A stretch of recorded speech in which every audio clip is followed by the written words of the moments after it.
Hi hello friends, நம்ம இன்றைக்கி பார்க்க போகிறது என்ன அப்படின்னா ஆல்கஹால்களின் வேதிப்பண்புகள். அதில் வந்து ஆல்கஹால்களின் கருக்கவர் பொருள் பதிலீட்டு வினை, அப்புறம் நீக்க வினை அப்படின்னு சொல்லிட்டு ரெண்டு இருக்குது. அதில் வந்து நம்ம ஆல்கஹாலின் கருக்கவர் பொருள் பதிலீட்டு வினையை பார்க்கலாம். ரீட் பண்ணுறேன், கவனிங்க. ஆல்கஹால்கள் வலிமையான காரத்தன்மையுடைய OH- எனும் நீங்கும் தொகுதியை கொண்டுள்ளன.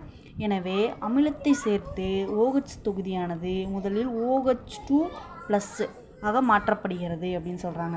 அதாவது ஆல்கஹால்கள் அப்படிங்கிறது ஒரு வலிமையான காரத்தன்மையுடைய OH- எனும் நீங்கும் தொகுதியை கொண்டுள்ளன. இது ஒரு ஸ்ட்ராங் பேஸ் அப்படின்னு சொல்லலாம். எனவே அமிலத்தை சேர்த்து ஒரு H+ ஆட் பண்ணோம் அப்படின்னா இதை வந்து ஈஸியாக வந்து நம்ம லீவ் பண்ணிடலாம்.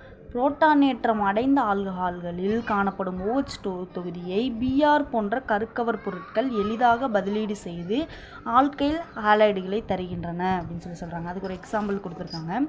ஆல்கஹால்கள் ஹைட்ரோஹாலிக் அமிலங்களுடன் கருக்கவர் பதிலீட்டு வினைக்கு உட்பட்டு ஆல்கைல் ஹாலைடுகளை தருகின்றன அப்படின்னு சொல்கிறாங்க. ஆல்கைல் ஹாலைடுகளை தருது.